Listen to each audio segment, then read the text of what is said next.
Salut à tous, bienvenue dans cette deuxième partie où nous allons continuer la série de vidéos sur le nettoyage des données.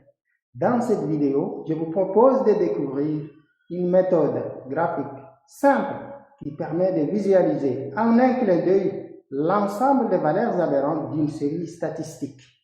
Mais à votre avis, qu'est-ce qu'une valeur aberrante? Eh bien, une valeur aberrante est une valeur extrême ou une anomalie qui peut être décrite comme une donnée qui s'écarte trop du reste des observations, c'est-à-dire elle se distingue nettement des autres. Si par exemple votre étude porte sur la clientèle d'un supermarché ou d'une grande surface quelconque, les valeurs aberrantes seraient alors les clients qui se situent dans aucune catégorie, n'ayant pas de caractéristiques communes avec les autres observations, comme nous le montre cet exemple, avec lequel les points rouges et les points verts n'ont rien en commun avec les autres observations. Ce sont des valeurs aberrantes. Cela peut se traduire par le comportement inhabituel d'achat réalisé par ces derniers, par exemple. Dans tous les cas, il convient de les traiter correctement avant d'effectuer les analyses statistiques, car ces valeurs extrêmes, appelées aussi outliers, peuvent impacter significativement le résultat de votre analyse et aboutir très probablement à une conclusion totalement erronée ou du moins déformée. Allez, je vous explique tout ça avec une démonstration à la clé. Restez donc avec moi jusqu'à la fin de cette vidéo, car l'objectif n'est pas seulement d'écrire un algorithme pour les détecter, mais aussi de bien comprendre la formulation mathématique du problème avant de coder. Chers abonnés, c'est parti. D'abord, à quoi ça sert le diagramme de boîte à moustache ou boxplot? Ça sert à comparer deux groupes de données. Il permet de voir sur un graphique la dispersion, l'étalement des données. Ça permet de répondre à des questions comme quel est le groupe où les données sont plus homogènes ou plus hétérogènes. L'idée de base, c'est de répartir l'information en 4 parties égales, appelées quartiles, ou paramètres de dispersion des données, avec Q1, premier quartile. La médiane se confond avec le deuxième quartile Q2 et Q3 est le troisième quartile. On a donc un rectangle dont la largeur est l'écart interquartile, c'est-à-dire la différence entre Q3 et Q1. Sa hauteur n'est pas porteur d'information et donc ça ne nous intéresse pas. Ce rectangle est délimité par deux segments auxquels on fixe deux limites. Une limite maximale, Q3 plus 1,5 fois l'écart interquartile, et une limite inférieure, Q1 moins 1,5 fois l'écart interquartile, pour voir à quelle distance les valeurs qui débordent des deux côtés. Par conséquent, toute observation qui se trouve au-delà est considérée comme une valeur extrême. Et donc, les points que vous voyez ici à l'extrémité de chaque segment sont des outliers. Je vous suggère donc de bien avoir à l'esprit ce schéma, car l'algorithme qu'on va implémenter découle de celui-ci.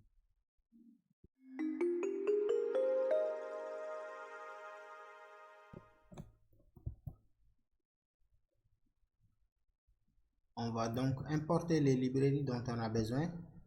Alors NumPy, nous l'avons utilisé dans une précédente vidéo. Pandas, j'ai déjà fait une série de 3 vidéos là-dessus. Vous pouvez trouver dans la playlist Introduction à Pandas. Et Seaborn, je vous mets les liens de sa documentation dans le texte de cette vidéo. Donc je vais importer notre fichier, notre base de données.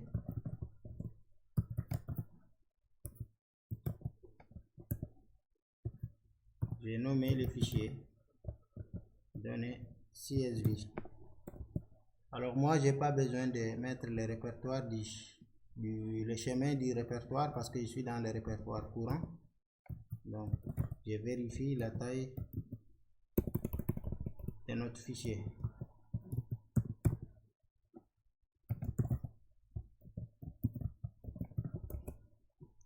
On a 10 462 lignes, 16 colonnes, donc pas mal, c'est beaucoup de données. Donc, je voudrais vérifier, je voudrais afficher les 5 premières lignes pour voir de quoi il s'agit.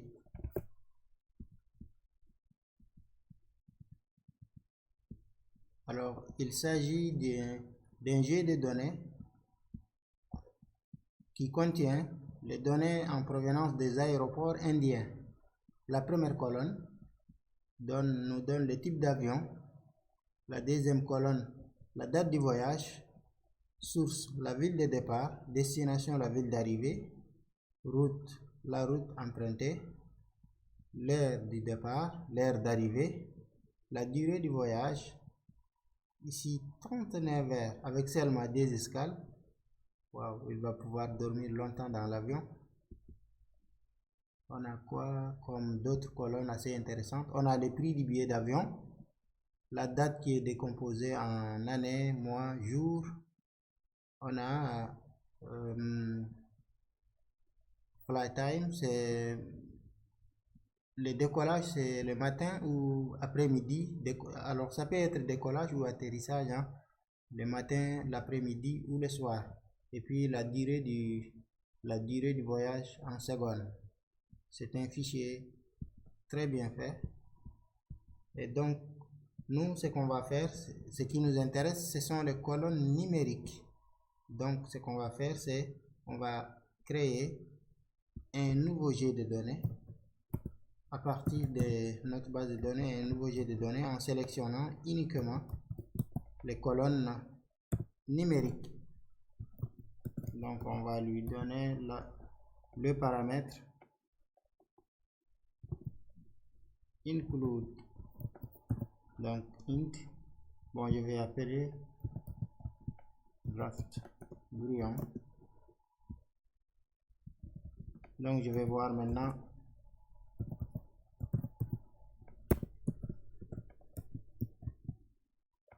la taille de mon nouveau. Alors, on est passé de 16 à 6 colonnes. Hein.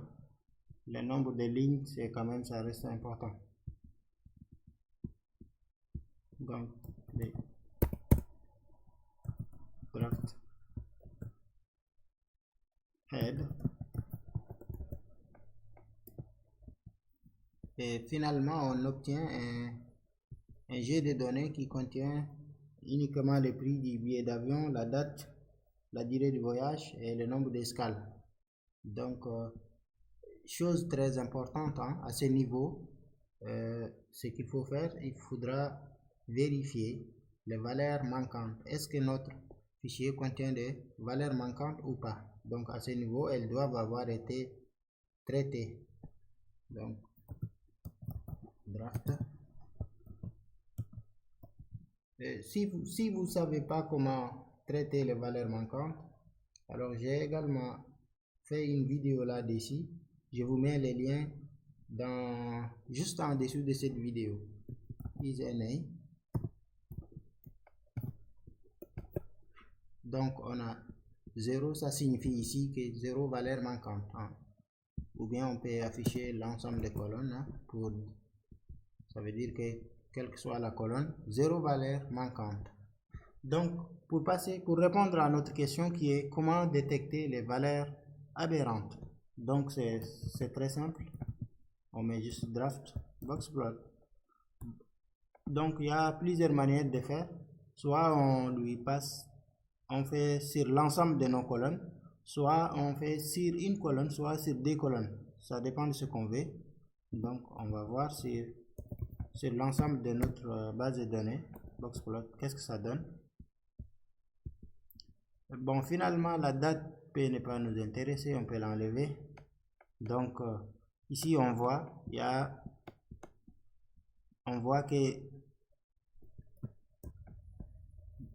qu'on a pas mal de valeurs manquantes pour les 2 colonnes, pour la colonne prix du billet d'avion et la durée du voyage.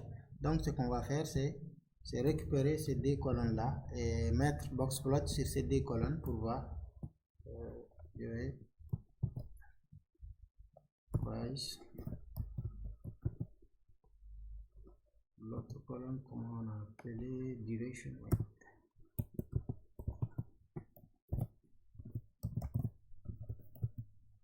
Entre parenthèses, seconde.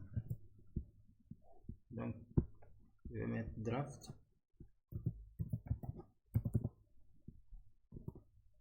Boxplot.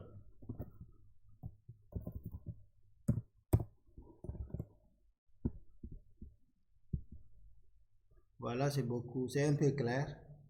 Donc, si on a plusieurs colonnes et que le graphe c'est petit, on peut agrandir avec fix size. Avec fix size, on peut mettre par exemple 15, 5.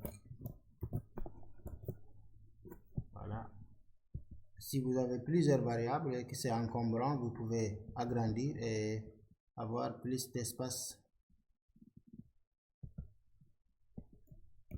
Voilà, la détection c'est extrêmement simple. Hein? On lance boxplot et puis c'est tout. On a l'ensemble des valeurs aberrantes.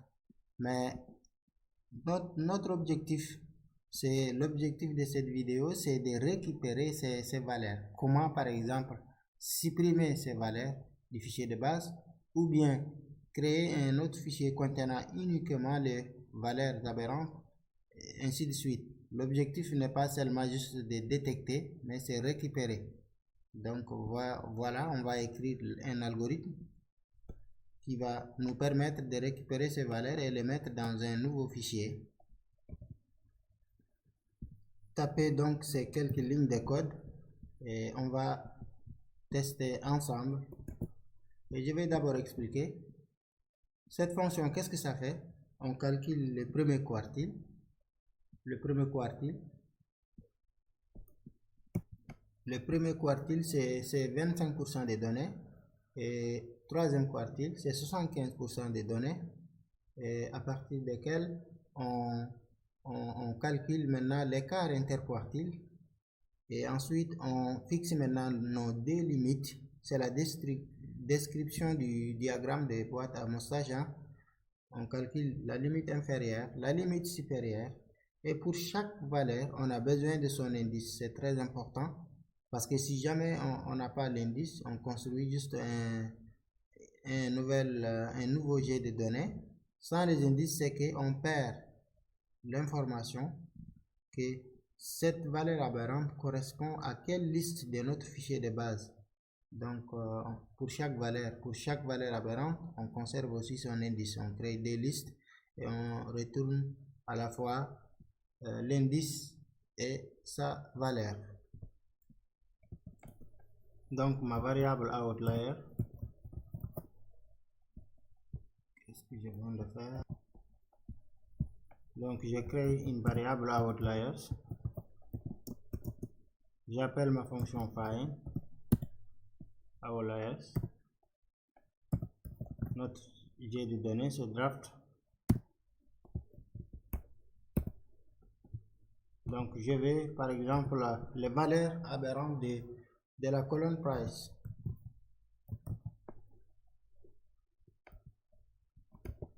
Outliers. Alors, en faisant ça, on a les indices.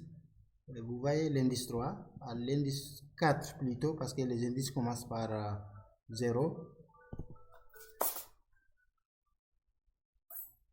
À l'indice 4, on a une valeur aberrante. À l'indice 6, à l'indice 10, 15, ainsi de suite. Les indices sont dans outliers 0. Et après, si vous voulez avoir les valeurs, c'est dans outliers 1. Et c'est ainsi qu'on accède aux outliers. Maintenant, à vous de, si au cas où vous voulez supprimer, vous avez directement accès avec cette fonction, accès aux valeurs aberrantes de votre colonne. Soit vous les supprimez, vous faites ce que vous voulez. Hein. L'objectif c'était de détecter les valeurs aberrantes et les récupérer. Donc outliers, ici ce sont les valeurs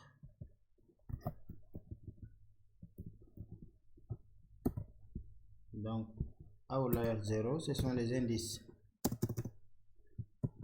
Donc ici on a les indices, ici on a les valeurs.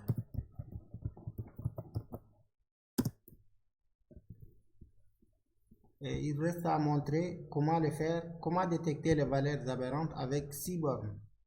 Au lieu d'utiliser directement Pandas, on pouvait aussi utiliser 6 bornes. Hein?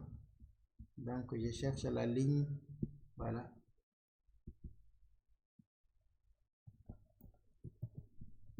Donc avec 6 bornes, on utilise ainsi 6 bornes, la librairie, l'aléa que j'ai créé, boxplot, c'est boxplot.